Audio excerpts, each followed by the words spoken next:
Bien, seguimos avanzando cuando son exactamente las 7:46 minutos de la mañana, 7:46 minutos de la mañana. Estamos hablando con Luis Enrique Gasso, bueno, tratando aquí de alguna manera de ir desentregando, de ir bueno, este tema complicadísimo para la opinión pública venezolana, que tiene esperando ya tiempo que le den los nombres de las empresas de maletín, de las tristemente célebres empresas de maletín, ¿no?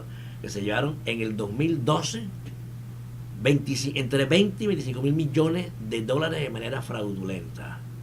Algunos dicen por allí que por eso hubiésemos podido construir el Estado comunal tranquilamente, sin ningún tipo de problema, y que eso fue una de las razones por las cuales hubo necesidad de evaluar la moneda unos meses antes de las elecciones presidenciales pasadas. Bueno, saquemos una pequeña cuenta. Supongamos que se montaran llave en mano pequeñas y medianas industrias, fábricas, cada una con un valor de 10 millones de dólares de capital. Hay que ver a la cara 10 millones de dólares en maquinaria, en activos, mucho lo que se monta con eso.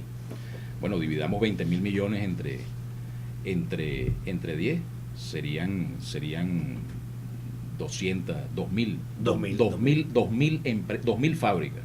Se montarían de 10 millones de dólares de capital cada una con ese dinero. Que podrían ser que podrían regalársele al poder popular, porque si se le regalaron consciente o inconscientemente, con o sin intención, a unos ladrones, ¿no? Bueno, no se le puede regalar entonces al poder popular. Claro. Ahora, claro que sí. Ahora, fíjate tú, Enrique, vamos a ir de alguna manera desentrañando esto y irlo desmorando poco a poco. Sí. Ok. Se habla de empresas fantasmas o empresas de maletín. ¿Son realmente empresas fantasmas? ¿Solamente empresas de maletín? Hay empresas, por supuesto que hay empresas de maletín. Si hay empresas de maletín, son empresas fantasmas, o sea, una empresa registrada y todo, que mete unos papeles, unas solicitudes en Cadivi, se hace pasar por empresa bien constituida y todo está legal. Pero en realidad no tiene el respaldo, no tiene los activos, no tiene la infraestructura física que respalde nada de eso. Normalmente... ¿A empresas como esa les dan dólares también? Claro, porque son empresas que meten los papeles en Cadivi y a lo mejor tienen un contacto, un enchufe con algún corrupto dentro del sistema, ¿no? Y que es el que le cobra la comisión, porque acuérdate que el problema en Cadivi fue el cobro de comisiones, ¿no? El cobro de comisiones. Para darte los dólares, pues tú tenías que pagar una tarifa. Unas comisiones que se pagan en dólares también, por supuesto. Claro, por supuesto. O sea, tú pedías, qué sé yo, 10 millones de dólares en la solicitud y a la final, bueno, a lo mejor te daban 7 millones de dólares y los otros 3 millones de dólares se los quedaban los corruptos, ¿no? O sea, eso hay que verlo allí también, ¿no? Pero esas son empresas fantasmas, ¿no? Empresas de maletín, que son empresas formal, legalmente constituidas, que sí son una empresa, tienen un número de RIF, tienen todo, un domicilio fiscal y todo, pero cuando tú las investigas es como el golpe, ¿no? La película El Golpe, el gran golpe, ¿no? Que cuando vas a buscar la cosa, lo que te consigues es un local vacío, ni siquiera consigues local ni nada, ¿no? Claro, ahora, ¿qué pasa? Le dan 10 millones de dólares a esa empresa. Por ejemplo. ¿Y qué hacen ellas? Le dan 3 de comisión, se ganan con 7 millones. ¿Esos 7 millones de dólares los invertían en algo o no? O se los van para su casa. No, esos 7... Pero habrían cuentas en el exterior. Esos 7 millones de dólares probablemente terminaron en el mercado negro de divisas aquí en el país, en el mercado paralelo. ¿Ves? Porque amasaron grandes fortunas, seguramente estos ampones, porque sacaban los dólares para supuestamente traer, qué sé yo, materias primas, claro, refacciones, alimentos, productos terminados, para importar, pues para traer cosas para el país, bienes y servicios, bienes de consumo final y bienes intermedios para producir. Y lo que hacían era, a lo mejor, alguna que otra de estas empresas, a lo mejor sí traía algo, ¿no? De repente agarraba los 7 millones de dólares y traía valor en mercancía por $1 millón, los otros 6 millones de dólares los dejaba afuera en alguna cuenta en el extranjero o los inyectaba de una buena vez al mercado paralelo. Claro, porque tú comprabas la divisa a 5.30, ¿no? Que era más o menos el precio que estaba ahí en ese año, ¿no? La vendías en 2012 y lo vendías al final ya era en 80 bolívares por dólar. Le estaba sacando una ganancia de más del 1000%, ¿no? Sobre lo que te había. Es un negocio redondo. Entonces, ese negocio redondo, nefasto, delincuencial, terrible, es un incentivo demasiado poderoso para este conjunto de gente, en lugar de utilizar el dinero para montar granjas, para montar fábricas, para producir bienes y servicios, que es algo más riesgoso, que es algo mucho menos rentable. Pues tú en una granja, en un negocio honrado, decente, no vas a aspirar a ganar el 1000% ni el 2000%. Ok, ahora, esas son las empresas fantasmas, Ahora, las empresas que realmente, las grandes empresas que realmente participaron en esto, que sellaron, tú estás hablando del 2012. Solo 2012. Solo en 2012 se llegaron entre 20 y 25 mil millones de dólares. Es lo que indican los voceros más importantes del gobierno que han dado esa Pero cifra. pudo haber ocurrido lo mismo que en el 2011 y en el 2010 igualmente. Pudo haber ocurrido lo mismo igualmente en el 2011, en el Con 2010. cifras parecidas a esas. Exactamente, pero hay que sumarle, esto es solo Cadivi, ¿no? Esto es solo Cadivi, pero hay que sumarle también el asunto del SIDME, porque en el SIDME, ¿en qué consistía el SIDME? El SIDME consistía en emisión de deuda en moneda extranjera por parte de la República. Entonces el Estado venezolano emitía unos bonos del Estado, los bonos PDVSA, los bonos tal, los bonos del Banco del Tesoro. Y esos bonos, ¿qué es un bono? Pues un bono es un instrumento financiero de deuda, donde el emisor del instrumento, que en este caso es el Estado, te dice, bueno, mira, este bono tiene un valor facial de tanto, y a su vencimiento, y son vencimientos, por ejemplo, a 10 años, a 20 años, algunos a 30 años. Hay bonos que endeudaron a la República a través del SIDME que se vencen en el año 2030. ¿Ok? 2030. La República se endeudó. ¿Qué ocurre? Te doy el bono, ¿no? Te doy el bono, claro, y tú me lo compras. ¿Ok? Tú me lo compras. Pero entonces tú puedes agarrar el bono y, como todo instrumento financiero, lo puedes negociar, lo puedes revender, lo puedes pasar de mano, y en los mercados financieros internacionales. Y entonces, al hacerlo, es que tú recibes los dólares, ¿no? Porque cuando tú se lo vendes a una persona, te lo compra y te dice, bueno, yo te lo voy a comprar por tanto. Eso bueno, está respaldado por el Estado venezolano. Respaldado por el Estado venezolano. Claro. Es una obligación. Claro. ¿Qué pasó? ¿Cuál fue el extremo de esto? Se llegó al extremo, el colmo, que las últimas emisiones de bonos del SIDME obligaban a la República con un 13% de interés anual. Una locura. Una locura. Imagínate todo eso que pensé en el 2030. Los bonos normalmente son de un 1%, un 2%, claro, un 3%, 13%. Entonces se hipotecó prácticamente. Bueno, casi el 1% mensual. Sí, una locura. Entonces, eso, y vence en el 2030, en el 2000. Entonces la República, o sea, nosotros ahora vamos a tener que pagar, todos los venezolanos, bueno, la renta petrolera que nos pertenece a todos los venezolanos, seguir pagando esa deuda, ¿no? De aquellos dólares que le dimos a los ladrones. O sea, los dólares, a través de esos bonos, se los dio la República a un conjunto de ladrones, de estafadores.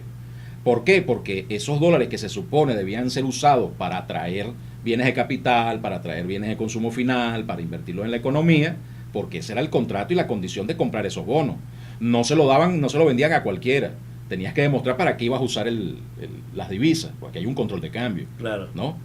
Entonces te decían, no, sí, cómo no, mira, yo voy a traer una maquinaria para el galpón, no sé qué, ¿no? Y era mentira, pues. No traías maquinaria, a lo mejor traías unos contenedores para cumplir con el requisito y lo que tenían era chatarra adentro. O directamente con el mayor descaro no traías nada y punto, pues, y metías una documentación falsa de que habías traído cualquier cosa. Claro. Entonces, todo eso ha ocurrido en este país, todo. Y queda la República, o sea, que no es nada más que se llevaron los dólares. Es que además quedó endeudado el Fisco Nacional, y todos nosotros quedamos endeudados ahora, incluso hasta el año 2030, para pagar por unos dólares, porque el inversionista de repente, qué sé yo, tú eres una persona que vives allá en Nueva York y tú le compraste ese bono al estafador que lo sacó de aquí de Venezuela, ¿no? Un bono emitido por PDVSA. Bueno, el señor que está comprando eso allá en Nueva York no tiene la culpa de que el estafador no haya hecho nada con esos dólares. Así es. Entonces la República tiene que honrar su compromiso con aquel señor. Claro, obligatoriamente. Obligatoriamente. O sea que además no es solo que se llevaron los dólares, sino que además quedamos endeudados a pagar dólares a futuro, hipotecando renta petrolera a futuro. Es una locura. Por eso es que el SIDME fue un horror.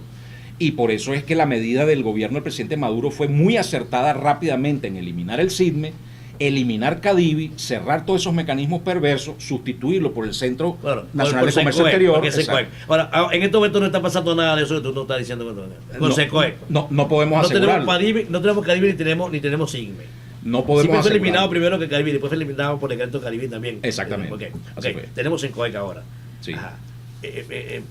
fue beneficiosa la medida, como dices tú, del presidente Maduro. Altamente correcta y beneficiosa porque había que acabar con esos mecanismos perversos. Okay. Se acabaron con los mecanismos perversos. No está pasando en Por lo menos con los de emisión de deuda. De deuda. Que era el CISME, que era el peorcito. Sí. ¿No? Sí. Claro, ok.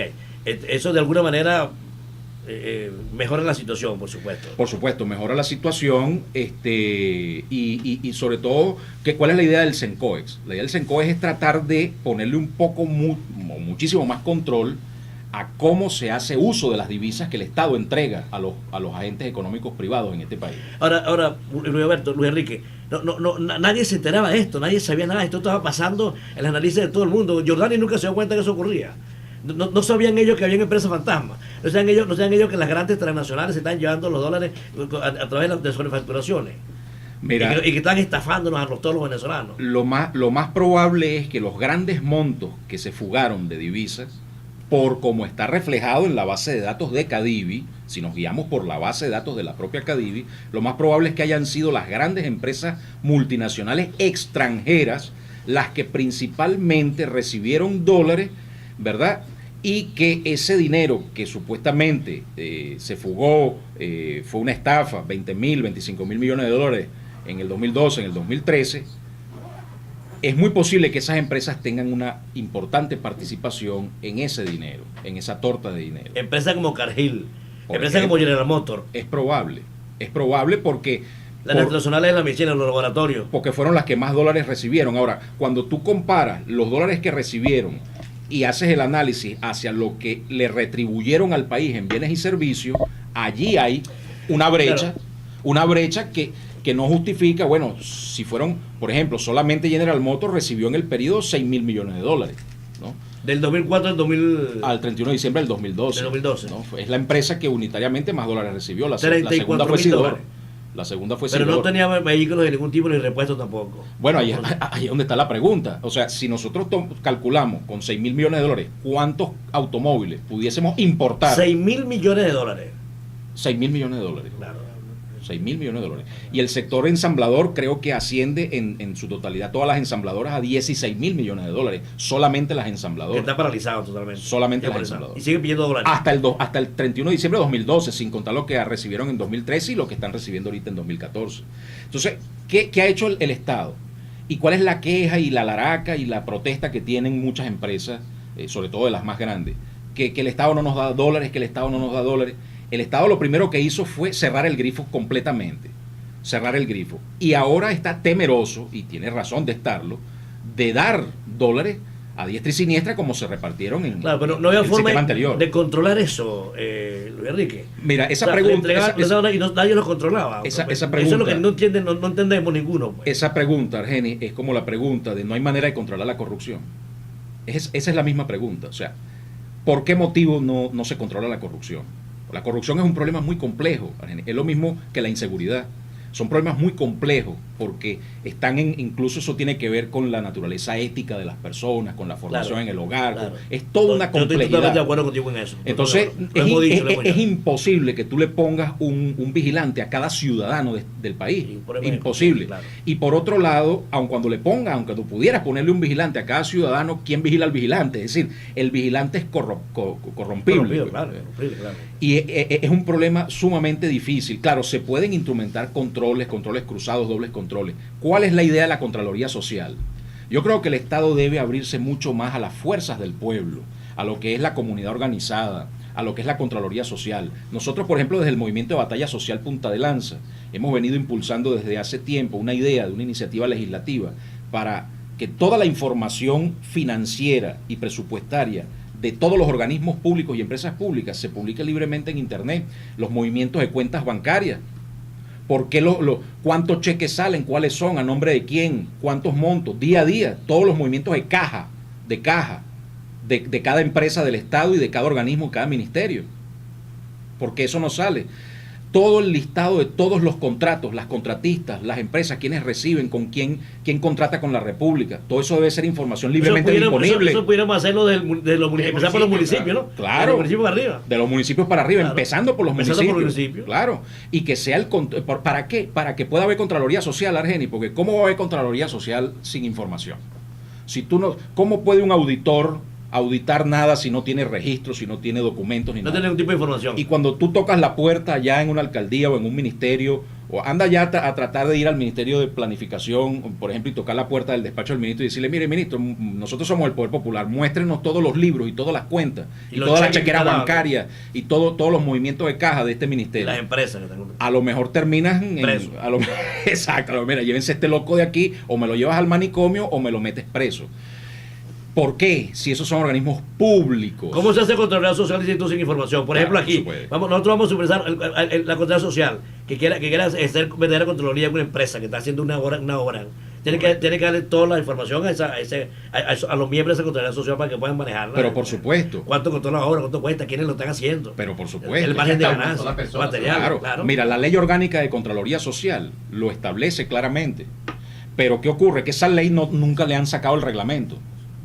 Y al no sacarle el reglamento a la Ley Orgánica de Contraloría Social, no se sabe, ni siquiera se sabe cuál es el organismo responsable de registrar las Contralorías Sociales. Tú sabes que la Contraloría Social la pueden constituir desde una persona individual, un particular, un ciudadano o ciudadana que desea constituirse en contralor o contralora social, por ejemplo, de una obra X. Están construyendo una obra, están asfaltando un tramo. Yo me quiero constituir en contralor ciudadano social de esa obra. Bueno, tú vas y te registras como contralor y entonces al estar registrado ya como contralor para esa obra, los responsables de la ejecución de esa obra y de la contratación de esa obra están obligados a darte toda la información necesaria para ejercer la Contraloría. ¿Dónde me registro? Ahí es donde está el detalle. La ley no lo establece. No establece si es la Contraloría General de la República, no establece si son las Contralorías Municipales, si son las alcaldías, hay un vacío porque no hay el reglamento. Entonces, se sacó la ley, pero es como si fuese letra muerta, porque realmente, y tú no puedes entonces llegar y decir, no, yo soy el Contralor Social porque me amparo en la Ley de Contraloría Social. No, señor, usted aquí no tiene cabida, usted no está, ¿dónde está registrado usted como Contralor Social? Por eso es que la Ley Orgánica de Contraloría Social no ha podido funcionar. Pues. Ahora, impulsemos desde el Poder Popular, hagamos campaña, hagamos fuerza para que ese reglamento de la Ley de Contraloría Social se promulgue de una buena vez, se promulgue. Lo debería promulgar el propio presidente Maduro en su guerra a muerte contra la corrupción, y dado en el marco de la ley habilitante, que tiene poderes extraordinarios, es una ocasión excelente, extraordinaria, para que el presidente Maduro promulgue el reglamento de la Ley Orgánica de Contraloría Social. Pero lamentablemente no se ha hecho todavía. Ahora, y el liderazgo político, Luis Enrique, el PSV, el Gran Pueblo Patriótico, o sea, no se ha pronunciado con respecto a esto, no le preocupa, no hay un debate a propósito de este tipo de situaciones. ¿Ah? Mira, debate hay a patadas por todas partes. Afortunadamente este es un proceso revolucionario. Pero sobre temas como ese, sobre temas puntuales específicos como ese no tengo conocimiento, pues, de que haya un debate al respecto.